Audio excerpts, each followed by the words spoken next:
எப்படி இருக்கீங்க? சந்தோஷமா இருப்பீங்கன்னு வச்சு வாசிக்கிறேன். இன்றைக்கு கர்த்தர் கொடுக்கிற ஒரு வாசிக்கிற நேரம் போகலாம். நம்மளுடைய இருதயம் பின்வாங்கி போக கூடாதுன்னா நம்ம எப்படி இருக்கணும்? வசனம் சொல்கிறது மார்க் 2ஆம் அதிகாரத்தின் 22ஆம் வசனத்தின் கடைசி வார்த்தை, புது ரசத்தை புது துருத்திகளில் வார்த்து வைக்க வேண்டும் என்றார். யார் இதை சொன்னார்? இயேசு கிறிஸ்து சொன்னார். புது ரசத்தை புது துருத்தியில வார்த்தி வைக்க வேண்டும். இன்னைக்கு ஆண்டவர் நம்ம கிட்ட சொல்ல விரும்புகிறது என்னன்னா, இந்த பழைய பஞ்சாங்கத்தையே நம்ம பேசிட்டு இருந்தோம்னா தயவு செஞ்சு அதை விட்டுட்டு புதிய காரியங்களை ஆண்டவருடைய வார்த்தைகளை புதிய அனுபவங்களை பெற்றுக்கொள்ளணும்னு சொல்லிட்டு அதை வாஞ்சிக்கத்தக்கதாய் நம்ம ஓட வேண்டும். ஃபார் எக்ஸாம்பிள், இப்ப நான் சொல்றேன், பழைய காரியங்களையே நம்ம பேசிட்டு உட்காந்துட்டு இருந்தோம்னா நம்மளுடைய வாழ்க்கையில வளர்ச்சியை பார்க்கவே முடியாது. கிறிஸ்துவுக்குள்ள நீங்க புதிதாய் வளர்ந்துருந்தீங்கன்னா நீங்க உங்களை போல இருக்கவங்க கூட இந்த ஜாயின் ஆகுங்க. அப்பதான் அடுத்த கட்டத்துக்கு உங்களால வளர முடியும். அதே போல நீங்க கனிகளில வளரணும்னா கனிகளில் நிரம்பி இருக்க ஒரு மனிதனோடு நம்ம இணைந்து நடக்கும் போது அந்த கனிகள் நம்மளிடத்திலும் அது வளர்கிறதாய், அது உருவாகிறதாய், அது இருக்கிறதுக்கு அது வடிவாக்கும். வரங்கள்ல இன்னும் அதிகமாய் நம்ம வளரணும்னு நினைச்சீங்கன்னா வரங்களில தேர்ந்தவர்களாய் கர்த்தருடைய காரியங்களில உண்மையுள்ளவர்களாய் இருக்கிற நபர்களோடு இணைந்து நடக்கும் போது வரங்கள் நம்மளுடைய வாழ்க்கையிலும் ஆப்ரேட் ஆகும்.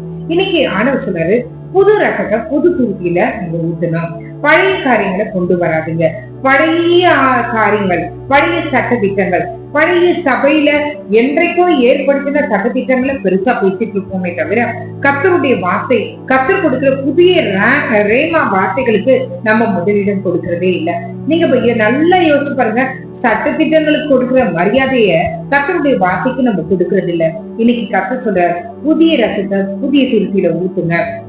இன்றைக்கு புதிய அபிஷேகத்தினால கர்த்தர் நிரப்பி இருப்பார். ஆனால் அபிஷேகம் பெற்றவர்களோடு இணைந்து நடங்கள். அபிஷேகம் அதாவது குறைந்தவர்களோடு இணைந்து நடக்கும் போது, அதாவது உலகத்தின் காரியங்களுக்கு முக்கியத்துவம் கொடுத்து பின்வாங்கி போனவர்களோடு இணைந்து நடக்கும்போது நான் சில நேரங்களில நம்மளும் தவறுகிறது உண்டு. சோ இன்றைக்கு ஆவிக்குரிய நண்பர்களை தேர்ந்தெடுப்போம். ஆவிக்குரிய நபர்களை நம்ம ஆவியானவருடைய உதவியோட அந்த நண்பர்களை நம்ம பெற்றுக்கொள்வோம். நம்ம இன்னும் அதிகமாய் ஆண்டவரிடத்துல கிட்டிச்சிருவோம். கர்த்தர் பெரிய காரியங்களை நம்மளுடைய வாழ்க்கையில செய்வாராக. பழைய காரியங்களை விட்டு விடுங்கள். கிழிந்து போன காரியங்களை இன்னும் எடுத்து தெரிஞ்சு போட்டுக்கலாம்னு நினைக்காதீங்க. கர்த்தர் புதிய பரிசுத்த ஆடையினால நம்மளை அலங்கரித்திருப்பார். ஆனால் அந்த ஆடையை போல இன்னும் பல ஆடைகளை பெற்றுக்கொள்ளத்தக்கதாய் ஓடுவோம். பழைய ஆடையை திரும்பி பார்க்க வேண்டாம். புதிய ஆடைகளை பெற்றுக்கொள்ளத்தக்கதாய் தகுதியுள்ளவர்களாய் நம்மளையும் நம்மளுடைய ஆவி ஆத்மா சரீரத்தையும் மாற்றிக்கொள்வோம். கர்த்தர் பெரிய காரியங்களை நம்ம வாழ்க்கையில செய்வாராக. ஜெபிக்கலாமா? எங்களை நேசிக்கிற நல்ல பரமபிதாவே, அப்பா, இன்னும் பழைய சட்ட திட்டங்களுக்கு நாங்க முக்கியத்துவம் கொடுத்து பழைய காரியங்களை மட்டுமே ஆண்டவரே நாங்களுக்கு முக்கியத்துவம் கொடுத்திருப்போமானால், சபையிலேயே ஆண்டவர் உருவாக்கப்பட்ட சட்ட திட்டங்களையே முன்னோக்கி பார்த்திருப்போமானால் ஆண்டவரே தயவாய் மன்னிங்க ஆண்டவரே. உங்களுடைய வார்த்தைக்கு முக்கியத்துவம் கொடுக்கிறவர்களா நாங்க இருக்கணும் ஆண்டவரே. சட்டங்களை காட்டிலும் மனிதர்கள் உருவாக்குற திட்டங்களை காட்டிலும் என் கர்த்தர் எங்களுக்காக வகுத்திருக்கிற திட்டம் பெரியது ஆண்டவரே. எங்களுக்காக நீ கொடுத்திருக்கிற வார்த்தைகள் பெரியது. அதை விசுவாசித்து ஓடுகிறவர்களாய் ஆண்டவரே எங்கள் ஒவ்வொருவரையும் நீங்க மாற்ற வேண்டுமா நாங்கள் ஜெபிக்கிறோம் ஆண்டவரே. ஆண்டவரே எங்களுக்கு நல்ல ஆவிக்குரிய வட்டாரங்களை தாங்க, ஆவிக்குரிய நண்பர்களை தாங்க, ஆவிக்குரிய இணைப்பை நீங்க கட்டளையிடுங்க ஆண்டவரே. எங்களுடைய வாழ்க்கை அடுத்த கட்டத்துக்கு தான் போகணும் ஆண்டவரே.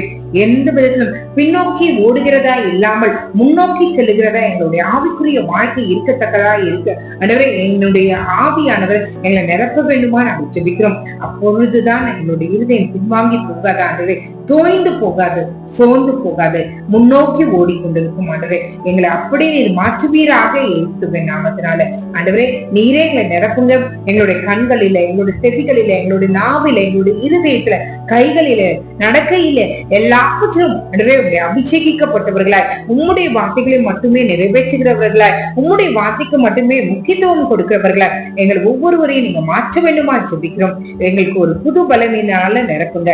காலை எழுந்து உங்க நாமத்தை மகிமைப்படுத்த கிருபை செய்யுங்க. இயேசுவின் மூலம் ஜெபம் கேளும் நல்ல பரமபிதாவே. ஆமென், ஆமென், ஆமென். God bless you.